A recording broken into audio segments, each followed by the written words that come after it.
আসসালামু আলাইকুম। সবাই কেমন আছেন? আশা করি সবাই ভালো আছেন।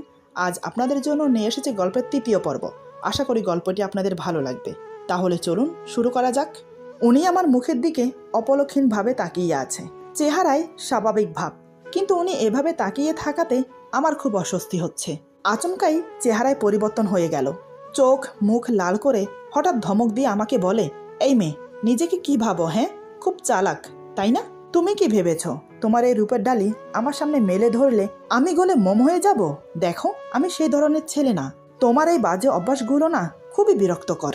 আজ দুপুরে তুমি ইচ্ছে করেই আমার সাথে ধাক্কা খেয়েছ, তারপর যা চেয়েছো তাই হয়েছে। কি ভেবেছ এসব করে আমাকে নিজের করে নেবে? তোমার এই মনের আশা কোনো দিনও পূরণ হবে না। নিহাত, আমার দুটো বাচ্চা আছে বলেই আমি তোমাকে বিয়ে করেছি। তা না হলে আমি কোনো দিনও তোমাকে বিয়ে করতাম না। শুধু তোমাকে কেন, তোমার থেকেও বিশ্ব সুন্দরী চলে আসলেও আমি বিয়ে করতাম না। তুমি এসব চাল চেলে আমার স্ত্রীর জায়গা কোনো দিনও হাসিল করতে পারবে না। ভালোবাসা বোঝো? একটা ছেলে যখন একটা মেয়েকে তার সর্বোচ্চ দিয়ে ভালোবাসে, তখন সে তাকে কখনো ভুলতে পারে না। আমি ঈশাকে আমার থেকেও বেশি ভালোবাসতাম। ওকে ভোলা আমার পক্ষে কোনোভাবেই সম্ভব না। তাই বারবার বলছি, আমার থেকে দূরত্ব বজায় রাখো। নেক্সট টাইম এমন কিছু করবে না যাতে আমি বাধ্য হই তোমাকে এই বাড়ি থেকে বের করে দিতে। আর তোমার ছলা কলা তোমার কাছেই রাখো, আমার উপর প্রয়োগ করতে এসো না, তাহলে কিন্তু এর ফল ভালো হবে না। তোমাকে বিয়ে করেছি আমার বাচ্চার দেখাশোনা করার জন্য, আমার বউ হওয়ার জন্য না। কথাটা যেন মনে থাকে। এবার যেতে পারো। ওনার কথাগুলো শুনে আমি পাথরের মুক্তি হয়ে গেছি। চোখ দিয়ে টপ টপ করে জল পড়ছে। আমি তো ইচ্ছে করে ওনাকে ধাক্কা দেইনি, উনি তো নিজে থেকে আমার সামনে এসে পড়েছে। আমি তো স্বামীর অধিকার চাইনি, তাহলে উনি আমাকে এতগুলো কথা কেন শোনালো? আমি বসে বসে এসব কথা ভাবছি। আমাকে এভাবে বসে থাকতে দেখে উনি আবার বলেন, কি হলো, যাচ্ছ না যে? এত কিছু শোনার পর কিছু কি বলার আছে? আমি কান্নাজড়িত গলায় বললাম, আপনি আমাকে ভুল বুঝছেন, আমি সত্যি বলছি। বিশ্বাস করুন, আমি আপনাকে ইচ্ছে করে ধাক্কা দেইনি। এই বাড়িতে আসার পর থেকে যা যা হয়েছে সব এমনিতেই হয়েছে। আমি ইচ্ছে করে কোনো কিছু করিনি। আর আমি এই বাড়িতে আপনার বউ হয়ে এসেছি আপনার জন্য না, শুধুমাত্র বাচ্চা দুটোর দিকে তাকিয়ে। আপনি আমাকে তাড়িয়ে দিলেও আমি এই বাড়ি ছেড়ে কোথাও যাব না। এই বলে আমি চোখের পানি মুছে রুম থেকে বেরিয়ে রান্নাঘরে চলে যাই। সেখানে গিয়ে ইচ্ছে মতো কান্না করি। প্রতিদিন এত অপমান কিভাবে সহ করব? কেনই বা উনি বারবার ইচ্ছে করে আমাকে অপমান করছে? উনি কি চান না আমি এই বাড়িতে থাকি? কিন্তু আমি যে এখন পিছনে ফিরে যেতে পারবো না। আমি যে নিজের ইচ্ছায় এসেছি এখানে, নিজের ইচ্ছায় ওনাকে বিয়ে করেছি, শুধুমাত্র বাচ্চা দুটোর জন্য। আমি যে ওদের মায়ায় পড়ে গেছি, ওদের ছেড়ে যাওয়ার কোনো প্রশ্নই ওঠে না। যাব না আমি। আমাকে তাড়িয়ে দিলেও আমি যাব না। কি ভেবেছেন উনি আমাকে এভাবে অপমান করে এই বাড়ি থেকে তাড়িয়ে দেবে? সে আশা ওনার কোনো দিনও পূরণ হবে না। আমি হতে দেব না। আমার মেয়েদের থেকে আমাকে আলাদা করবে? দেখা যাক না কে কতদূর এগোতে পারে। এসব ভাবতেই মনটা হালকা হয়ে গেল। আমি চোখে মুখে পানি দিয়ে নিজেকে ফ্রেশ করে নিলাম। তারপর বাচ্চাদের জন্য দুধ গরম করে ফিটারে ভরে মায়ের রুমে চলে গেলাম। শাশুড়ি মা আমাকে দেখেই চিন্তায় পড়ে গেলেন। তিনি খুব ভালো করেই বুঝতে পারলেন ওনার ছেলের সাথে আমার কিছু একটা হয়েছে, কিন্তু তিনি আমাকে কি বলে সান্ত্বনা দেবেন সেটাই খুঁজে পাচ্ছে না। তাই চুপচাপ বসে রইলেন। অন্য প্রসঙ্গে আমার সাথে কথা বলতে লাগলেন। রাতে সবাই একসাথে খেতে বসলাম। প্রতিদিনের মতো আমি সবাইকে খাবার বেড়ে দিচ্ছি। ইচ্ছে ছিল শুধু শাশুড়ি মাকে খাবার দিয়ে বসে পড়ব, কিন্তু ব্যাপারটা খারাপ দেখায়। তাই অনিচ্ছা থাকা সত্ত্বেও ওনার প্লেটে খাবার বেড়ে দিলাম। উনি এক নজর আমার দিকে তাকিয়ে খেতে শুরু করলো। আমি কিছু না বলে রান্নাঘরে চলে গেলাম। তারপর ওনারা খেয়ে যে যার রুমে চলে গেল। আমি এসে খেয়ে নিলাম। তারপর সবকিছু গুছিয়ে দুটো ফিটার নিয়ে রুমে চলে এলাম। এসে দেখি উনি খাটে শুয়ে আছেন, পাশে বাচ্চারা ঘুমিয়ে পড়েছে। আমি কোনো কথা না বলে ফিটারগুলোকে টাওলে মুড়িয়ে বালিশের কাছে রেখে শুয়ে পড়লাম। আমাকে এভাবে চুপচাপ শুয়ে পড়তে দেখে ফাহিম বুঝতে পারলো আমি রেগে আছি। সে মনে মনে বলে, সন্ধ্যার দিকে মনে হয় একটু বেশিই বলে ফেলেছি। এমন করে বলা উচিত হয়নি আমার। হয়তো সে ইচ্ছে করে করেনি, আমার বুঝতে ভুল হয়েছে। কিছুক্ষণ নানান কথা ভেবে আমাকে উদ্দেশ্য করে বলে, এই মেয়ে, ঘুমিয়ে পড়েছ নাকি? এই মেয়ে কথাটা শুনে মেজাজ খারাপ হয়ে গেল আমার। কতবার বলেছি আমার নাম আছে, আমাকে শুধু শুধু এই মেয়ে ডাকবেন না। চুপচাপ শুয়ে মনে মনে কথাগুলো ভাবছি। এদিকে উনি আমাকে চুপ দেখে আবার বলে, এই মেয়ে, কি হলো, কথা বলছো না কেন? এবার আমি আর চুপ থাকতে পারলাম না। আমি বললাম, এই যে শুনুন, আমার না একটা নাম আছে, সেটা নিশ্চয়ই জানেন। ফাহিম বলে, জানি তো। তো আমি বললাম, তাহলে নাম ধরে ডাকুন না, কেন শুধু শুধু এই মেয়ে করছেন? ফাহিম বলে, অত নাম ধরে ডাকতে পারবো না, যখন যেভাবে ডাকবো সেভাবে কথার উত্তর দেবে। আমি বললাম, তাহলে কি আমাকে পাগল ছাগল বলে ডাকলেও উত্তর দিতে হবে? ফাহিম বলে, তুমি তো খুব বাচাল, এত কথা বলো কেন? আমি বললাম, বারে, এখন আমি বাচাল হয়ে গেলাম। আমি তো আপনার সাথে কথাই বলছি না, আপনি তো আমার সাথে আগে কথা বললেন। আমার কথা শুনে ফাহিম মনে মনে বলে, ভেবেছিলাম খারাপ ব্যবহারের জন্য সরি বলবো, এই তো দেখছি পায়ের সাথে পা লাগিয়ে ঝগড়া করতে বসে আছে। আমি বললাম, কি হলো? এই মে করে কেন ডাকছিলেন? কি দরকার বলুন? ফাহিম বলে, ডেকেছিলাম 1 কাপ কফি খাবো বলে, কিন্তু তুমি তো পায়ের সাথে পা লাগিয়ে ঝগড়া শুরু করে দিয়েছো। আমি বললাম, ও, আগে বলবেন তো। এই বলে আমি উঠে চলে গেলাম ওনার জন্য কফি আনতে। কফি খাওয়ার কথা শুনে একটু অবাকই হলাম, কারণ রাতে ঘুমোতে গিয়ে কখনো উনি কফি খান না। আজ হঠাৎ কফি চাইছেন। কে জানে রে বাবা, মানুষের মতিগতি বোঝা বড় দায়। আমি কফি বানিয়ে রুমে এসে দেখি উনি বারান্দায় দাঁড়িয়ে আছেন। আমি গিয়ে বললাম, এই নিন আপনার কফি। ফাহিম আমার দিকে এক নজর তাকিয়ে কফিটা নিয়ে নিল। আমি কফি দিয়ে চলেই আসছিলাম, তখনই ফাহিম বলে, কি ব্যাপার, চলে যাচ্ছ যে? আমি বললাম, কেন, আর কিছু লাগবে? ফাহিম বলে, না, তবে আমার পাশে একটু থাকো, আজ খুব নিজেকে একাকী লাগছে। ওনার কথা শুনে ওনার উপরে থাকা সব রাগ উধাও হয়ে গেল। বুকের ভেতরটা মোচড় দিয়ে উঠল কষ্টে। যতই উনি আমাকে বকা দিক, তবুও তো উনি আমার স্বামী। আমি চুপচাপ ওনার পাশে গিয়ে দাঁড়ালাম। ফাহিম আমার দিকে এক নজর তাকিয়ে বলে, সন্ধ্যার ব্যবহারের জন্য আমি খুবই দুঃখিত। আসলে ওভাবে তোমাকে বলা উচিত হয়নি আমার। জানি না মাঝে মাঝে আমার কি হয়ে যায়, পারলে আমাকে ক্ষমা করো। আমি বললাম, থাক না ওসব কথা, আর এমনিতেও আমি কিছু মনে করিনি। আপনি আমার স্বামী, যদিও আপনি আমাকে স্ত্রী হিসেবে মানেন না, কিন্তু তারপরও আমরা স্বামী স্ত্রী। আমি কোনো ভুল করলে সেটার জন্য আমাকে শাসন করার সম্পূর্ণ অধিকার আপনার আছে। আর একটা কথা, কখনো নিজেকে একাকী বা অসহায় মনে করবেন না, কেননা আমরা সবাই আপনার পাশে আছি। আমাদের 2টো মেয়ে আছে, তাদের কথা ভেবে অন্তত নিজেকে ধুকে ধুকে শেষ করবেন না। আপনার যদি কিছু হয়ে যায় তাহলে আমাদের কি হবে? ততক্ষণে ফাহিমের কফি খাওয়া শেষ হয়ে গেছে। আমার কথার কোনো উত্তর না দিয়ে বলে, রাত অনেক হয়েছে, চলো এবার ঘুমোবে। বুঝতে পারলাম উনি আর কথা বাড়াতে চাইছেন না, তাই আমিও কিছু না বলে ঘুমোতে চলে গেলাম। মনের মধ্যে নানান প্রশ্ন উকিঝুঁকি মারছে, কিন্তু তার কোনো উত্তর খুঁজে পাচ্ছি না। মাঝে মাঝে লোকটাকে আমি ঠিক বুঝে উঠতে পারি না, এই ভালো কখন আবার এই খারাপ। মনে হয় ওনাকে বুঝে উঠতে আমার সারা জীবন লেগে যাবে। আমি খাটের এক পাশে শুয়ে মনে মনে কথাগুলো ভাবছি, অপর পাশে উনি শুয়ে আছেন, মাঝখানে আমাদের 2 মেয়ে। কি মনে হতেই একবার ওনাকে দেখে নিলাম, দেখে উনি অন্যদিকে ফিরে শুয়ে আছেন। হালকা নিঃশ্বাসের শব্দ ভেসে আসছে, বুঝতে পারলাম উনি ঘুমিয়ে গেছেন। আমি অন্যদিকে ফিরে ঘুমানোর চেষ্টা করলাম। কিছুক্ষণের মধ্যেই 2 চোখ জুড়ে ঘুম নেমে এলো। সকালে ওনার আগে আমার ঘুম ভাঙলো। বিছানা ছেড়ে উঠে ওয়াশরুমে চলে গেলাম ফ্রেশ হতে। কিছুক্ষণ পর ওয়াশরুম থেকে বেরিয়ে দেখি মেয়েগুলোর গায়ে থেকে চাদর সরে গেছে। যেহেতু উনি ঘুমোচ্ছেন তাই আমি পাশ ঘুরে গেলাম না, ওনার উপর দিয়ে ঝুঁকে মেয়েদের গায়ে চাদর টেনে দিতে লাগলাম। কিন্তু বিধিবাম, যেই না আমি ঝুঁকেছি হঠাৎ উনি নড়ে চড়ে ওঠে। এটা দেখে আমি তৎক্ষণাৎ সরে আসতে চাইলাম, কিন্তু হাতের ভার সামালতে না পেরে ওনার উপর পড়ে যাই, আর উনি সেই সুযোগে আমাকে শক্ত করে জড়িয়ে ধরে নিজের বুকের সাথে মিশিয়ে নিল। ঘটনাটা এত তাড়াতাড়ি হয়ে গেল যে নিজেকে সরিয়ে আনার চেষ্টা করেও ব্যর্থ হলাম। এদিকে উনি আমাকে বুকে নিয়ে চাদর দিয়ে আমাকে ঢেকে দিল। এক পা আমার পায়ের ওপর তুলে দিয়ে 2 হাতে আমাকে শক্ত করে বুকের সাথে জড়িয়ে রাখলো। টুপ করে আমার মাথায় একটা চুমো দিয়ে আমার কপালে আরেকটা চুমো দিল। ওনার শরীরের উষ্ণতাপে আমার শরীরে অন্যরকম একটা অনুভূতি ছেয়ে যাচ্ছে। আমিও স্থির হয়ে চুপটি করে ওনার টি-শার্ট 2 হাতে খামচে ধরে মুখ গুজে দিলাম ওনার বুকে। উনি আমার কপালে আরেকটা চুমো দিয়ে বলে, কেন দূরে দূরে থাকো ঈশা? আমাকে কষ্ট দিয়ে কি মজাটা পাও তুমি? আমি তোমাকে কতটা ভালোবাসি, তুমি কি সেটা বোঝো না? কেন বারবার কষ্ট দিচ্ছ আমাকে? আজ আমি তোমাকে আর ছাড়বো না। আজ আমি আমার সবটুকু ভালোবাসা তোমাকে উজাড় করে দেব। উনি বিড়বিড় করে আরো অনেক কথা বলছে। আমি ভেবেছিলাম উনি আমাকে ইভা মনে করেই আমাকে আদর করছে, কিন্তু এ কি, উনি তো ঈশা আপুর নাম নিচ্ছে। তার মানে উনি ঘুমের মধ্যে আমাকে ঈশা মনে করে জড়িয়ে ধরেছে। ব্যাপারটা বুঝতে পেরে মনে মনে খুব কষ্ট পেলাম। অজান্তেই 2 ফোঁটা চোখের জল গড়িয়ে পড়ল। আমাকে বুকে নিয়ে আমার নাম উচ্চারণ না করে অন্য কারোর নাম তিনি মুখে নিচ্ছেন। এটা শুনে নিজেকে স্থির রাখতে পারছি না। যদিও ঈশা আপু বেঁচে নেই, কিন্তু স্বামীর বুকে মাথা রেখে যখন অন্য কারোর নাম শুনতে হয় তখন কষ্টে আর যন্ত্রণায় বুকের ভেতরটা ফেটে যায়। একমাত্র মেয়েরাই বোঝে এমন পরিস্থিতিতে কেমন লাগে। যাই হোক, আমি নিজেকে কোনো রকম সামলে নিজেকে ছাড়ানোর চেষ্টা করলাম, কিন্তু না, কোনোভাবেই পারছি না। উনি আমাকে এত শক্ত করে জড়িয়ে ধরেছে, কোনোভাবেই নিজেকে ছাড়ানো সম্ভব না। তাই আমি চুপটি করে ওয়েট করতে লাগলাম। কিছুক্ষণ পর দেখলাম উনি আবার ঘুমিয়ে গেছেন। তাতেই হাতের বাঁধন আলগা হয়ে গেল। আমি ধীরে ধীরে নিজেকে ছাড়িয়ে নিলাম। মনের দিক দিয়ে আমি খুব ভেঙে পড়েছিলাম তখন। মেয়েগুলোর গায়ে চাদর দিয়ে গুটি গুটি পায়ে বেরিয়ে গেলাম রুম থেকে। আজ ওনার ছুটি, অফিসে যাবে না, তাই আমিও আর ওনাকে ঘুম থেকে ডাকলাম না।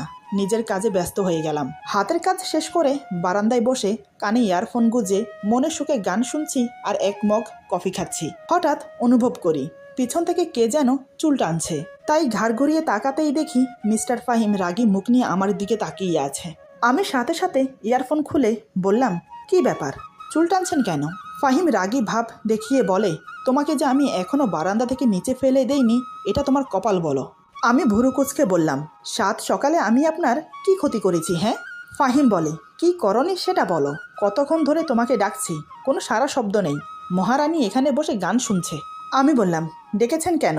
ফাহিম বলে, আমার সম্পর্কের একটা ভাই হয়, সে এসেছে, কয়েক মাস হয়তো আমাদের বাসায় থাকবে। আমি বললাম, ভালো তো। ফাহিম বলে, তুমি গিয়ে দরজা খুললে হয়তো আরও ভালো হতো। এখন ভালো হয়নি, সাত সকাল আমার ঘুমটা মাটি করে দিল ফোন দিয়ে। আমি বললাম, ভালো হয়েছে। ফাহিম বলে, আবার? আমি বললাম, মা ডাকছে, আমি গেলাম। এই বলে বারান্দা থেকে চলে না আসলে আজকে এমন ঝগড়া লাগতো যে আশেপাশের মানুষ এক জায়গায় জড়ো হতো। তার চেয়ে ওনার কাছ থেকে দূরত্ব বজায় রাখা ভালো। আমি নিচে এসে সব রান্নাবান্নার কাজ সেরে রেখেছি। শাশুড়ি মার পায়ে ব্যথা, তাই তার রুমে খাবার দিয়ে এসে ডাইনিং টেবিলে খাবার সাজিয়ে ফাহিমকে ডাকতে যাওয়ার আগেই সে হাজির হয়েছে। সাথে তার দুঃসম্পর্কের ভাই সেও এসেছে। তাকে দেখিয়ে বলে, এ হলো তমাল, আমার ভাই হয়। আমি বললাম, জি, আসসালামু আলাইকুম। তমাল আমার দিকে অবাক চোখে তাকিয়ে বলে, ওয়ালাইকুম সালাম ভাইয়া, নতুন ভাবি দেখতে বেশ সুন্দরী। তমালের কথায় ফাহিম কিছু বলল না। আমি বললাম, আচ্ছা আপনারা বসুন, খেয়ে নিন। ফাহিম বলে, তুমি খাবে না? আমি বললাম, পরে খাবো। ফাহিম বলে, মাহিরা মাইশা ঘুম থেকে উঠে গেলে তোমার খেতে অনেক দেরি হবে, তার থেকে ভালো এখন খেয়ে নাও। আমি বললাম, এই বলে ফাহিমের কথা মতো খেতে বসেছি। ফাহিম আর তমাল কথা বলে যাচ্ছে আর আমি চুপচাপ খাবার খাচ্ছি। কিন্তু কয়েকবার মনে হলো আমার পায়ে কিছুতে যেন খোঁচা লাগছে, হয়তো বিড়াল হবে। তবে এই বাসায় তো বিড়াল নেই, তাহলে কি উনি খোঁচা দিচ্ছেন? কিন্তু উনি এমন করবে বলে তো মনে হয় না। তাও আমি জিজ্ঞেস করলাম, বাসায় কি বিড়াল আছে যে আমার পায়ে খোঁচা দিচ্ছে? ফাহিম বলে, কই না তো। আমি বললাম, তাহলে আপনি দিয়েছেন। ফাহিম বলে, না, কোনো দরকার হলে তোমাকে বলবো, এসব খোঁচাখুচি কেন করব? আমি বললাম, ও। মনে মনে ভাবতে লাগলাম, আমরা তিনজন ছাড়া এখানে আর কেউ নেই, তাহলে কি তমাল এরকম করেছে? কিন্তু ও কেন এমন করবে? দেখে তো মনে হয় ভালো ছেলে। খাওয়া দাওয়া শেষ করে ফাহিম কাজ আছে বলে বাইরে চলে গেল। আমি নিজের রুমে মাহির আর মাইশাকে খাইয়ে দিয়ে আমার পাশে শুয়ে রেখেছি। সকাল সকাল ঘুম থেকে ওঠার কারণে এখন অনেক ঘুম পাচ্ছে, তাই ভাবলাম এই সময়টাই একটু ঘুমিয়ে নেওয়া যাক। এই ভেবে বাচ্চাদের পাশে শুয়ে পড়লাম। চোখে ঘুম লেগে যাচ্ছে। ঠিক সেই সময় কেউ বলে ওঠে, ভাবি, আপনাকে খুঁজে বেড়াচ্ছি আর আপনি ঘুমোচ্ছেন। আমি তাড়াতাড়ি গায়ে ওড়না দিয়ে উঠে বসে দেখি তমাল। আমি বললাম, আপনি কি জানেন না কারো রুমে ঢোকার আগে দরজা নক করতে হয়? তমাল বলে, ভাবির সাথে দেবরের সম্পর্কে এত ফর্মালিটি দরকার হয় না। আমি বললাম, সেটা আপনার অন্য ভাবিদের সাথে করবেন, আমার সাথে না। তমাল বলে, আরে মিষ্টি ভাবি, রেগে যাচ্ছেন কেন? আমি বললাম, আমাকে কেন খুঁজছেন সেটা বলুন। তমাল বলে, এই তো একটু গল্প করার জন্য। আমি বললাম, ও আচ্ছা। তমাল বলে, ভাইয়ের সাথে আপনার সম্পর্ক ঠিক স্বামী স্ত্রীর মতো না, কি তাই না?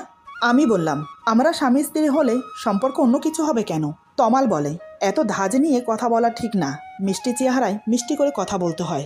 আমি বললাম, আপনার সাথে পরে কথা হবে, এখন আপনি যান। তমাল বলে, আচ্ছা, পরেই না হয় আসবো। এই বলে তমাল চলে গেল। তমাল রুম থেকে বের হওয়ার পর আমি দরজা লক করে দিলাম। এখন বুঝতে পেরেছি খাবার টেবিলের কাজটা তমাল করেছে। ওর কথাবার্তা ভালো না, তেমন চোখের চাহনি বড্ড খারাপ। খাবার টেবিলের কথা মনে পড়তেই রাগে গা জ্বলে যাচ্ছে। সারাদিনে কাজে না থাকায় রুমে থাকতে পেরেছি।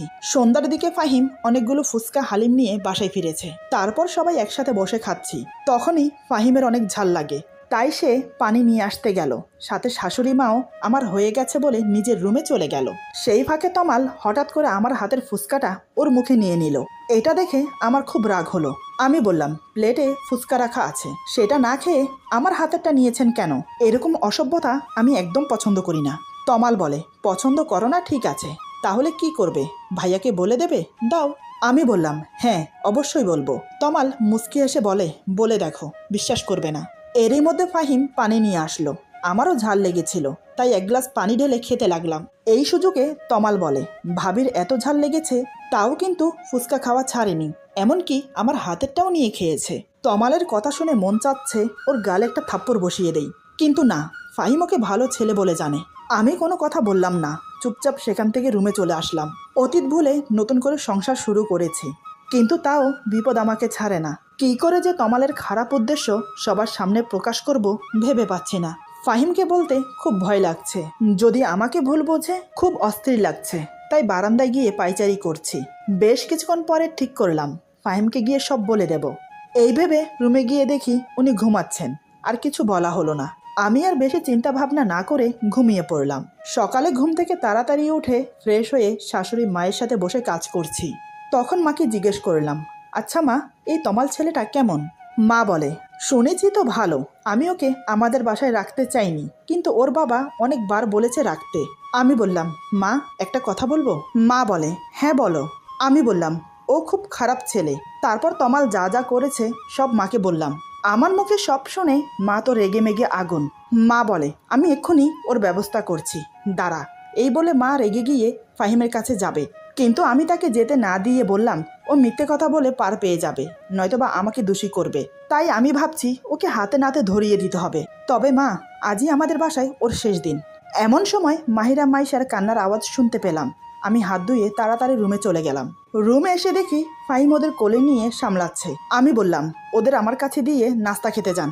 ফাহিম বলে, আমার মেয়েরা কিছু খায়নি, সেদিকে তোমার খেয়াল আছে? আমি বললাম, বারে, আমার খেয়াল থাকবে না তো কার থাকবে? আপনি ওদের খেয়াল রাখেন নাকি? সব কাজ তো আমিই করি। ফাহিম বলে, এই, আমাকে একদম কথা শোনাবে না, বাচ্চাদের খাওয়ানো তেমন কঠিন কিছুই না।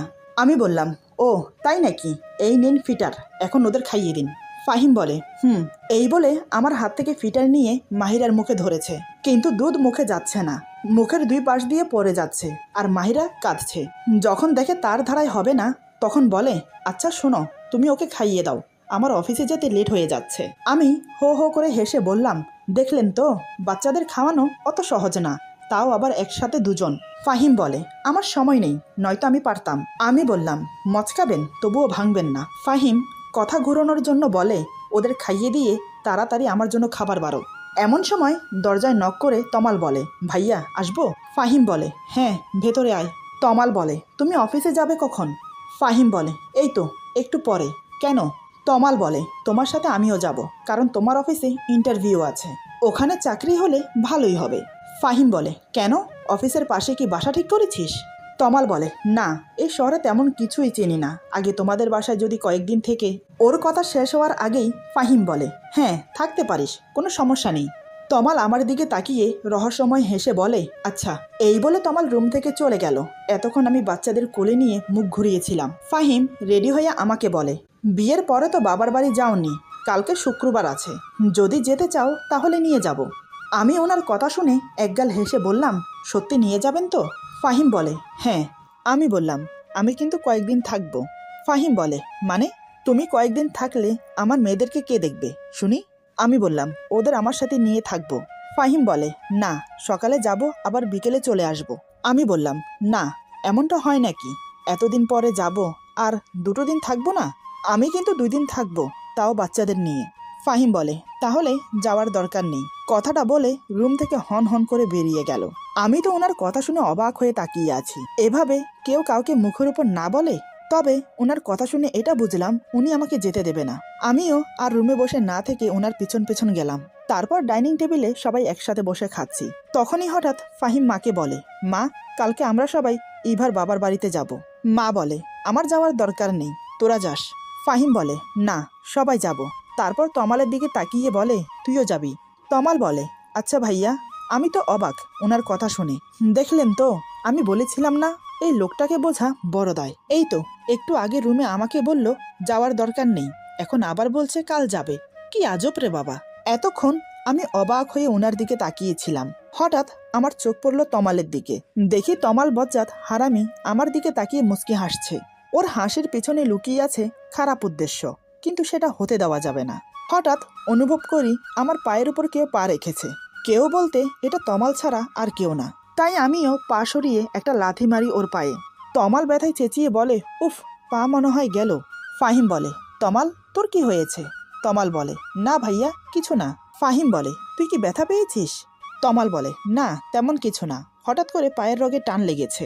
ফাহিম বলে, সাবধানে বসতে পারিস তো নাকি? তমাল বলে, পা একটু নাড়াচাড়া দিলে ঠিক হয়ে যাবে। তমালের চেহারা দেখে আমার খুব হাসি পাচ্ছে, তবে শাশুড়ি মাও বুঝেছে কাজটা আমি করেছি। খাওয়া শেষ করে তমাল বাসা থেকে বের হবার সময় বলে, কাজটা কিন্তু ঠিক করলে না, এর জন্য তোমাকে পস্তাতে হবে। আমি বললাম, আমি তোমার কোনো কথার উত্তর দিলাম না, পারলে কাজে করিয়ে দেখাও। তমাল আমার দিকে অগ্নি দৃষ্টি নিয়ে তাকিয়ে হন হন করে চলে গেল বাহিরে। আমি রুমে এসে বাচ্চাদের গোসল করিয়ে জামা কাপড় পরিয়ে মায়ের কাছে দিয়ে এসে তারপর আমি গোসল করব। এই ভেবে ওদের গোসল করিয়ে কাপড় পরিয়ে যেই না মাকে দিয়ে আসতে যাব, তার আগেই মা রুমে আসে ওদের নিতে। মা বলে, ইভা তুমি কিন্তু ভুল করছো, তমালের কথা ফাহিমকে না বলে। আমি বললাম, মা আমি চাই একটা প্রমাণ সহ ওকে ধরিয়ে দিতে। মা বলে, আজকে যা করলে তাতে ও তোমার উপর ক্ষেপে আছে, এর বদলা ঠিক নেবে। আমি বললাম, আজকেই ওর শেষ দিন, আপনি সাথে থাকবেন তো মা? মা বলে, থাকবো। এভাবেই সারাটা দিন কেটে যায়। সারাদিনে তমাল বাসায় আসেনি। এদিকে আমি অপেক্ষা করে আছি কখন বাসায় আসবে। সন্ধ্যার দিকে ফাহিমের সাথে তমাল বাসায় আসে। মুখ দেখে মনে হয় চাকরি হয়নি। আমি তো খুব খুশি হয়েছি। প্রায় আধা ঘন্টা পর আমি তমালের রুমে গেলাম এক গ্লাস পানি নিয়ে। রুমে টি টেবিলের উপর পানির গ্লাস রেখে যেই না বেরোতে যাব, ঠিক তখনই পেছন থেকে তমাল আমার ওড়না টেনে ধরে। ওর এমন ব্যবহারে আমার খুব রাগ হয়, ইচ্ছে করছে ঠাস করে দুটো থাপ্পড় মারি। আমি রাগিত দৃষ্টি নিয়ে ওর দিকে তাকিয়ে বললাম, আমি আপনার ভাইয়ের বউ হই, আপনি আমার সম্পর্কে দেবর হন, আর আপনি কি না আমার ওড়না টেনে ধরেছেন? ছি ছি ছি। তমাল বলে, এই একদম আমাকে সম্পর্কের দোহাই দিয়ে কথা বলবে না। বিয়ে করেছো একটা মধ্যবয়স্ক লোককে, আবার আমার কাছে সাধু সাজো? আমি বললাম, আপনাকে ভালোভাবে বলছি, আমার ওড়না ছাড়ুন, নয়তো আমি চিৎকার করব। তমাল মুচকি এসে বলে, চিৎকার করো, আমি বলবো তুমি আমার সাথে সম্পর্কে জড়াতে চাও। আমি বললাম, আপনার মতো নিচু মনের মানুষ একটাও দেখিনি। তমাল বলে, তোমার জন্য নিচু মনের মানুষ হতে হয়েছে।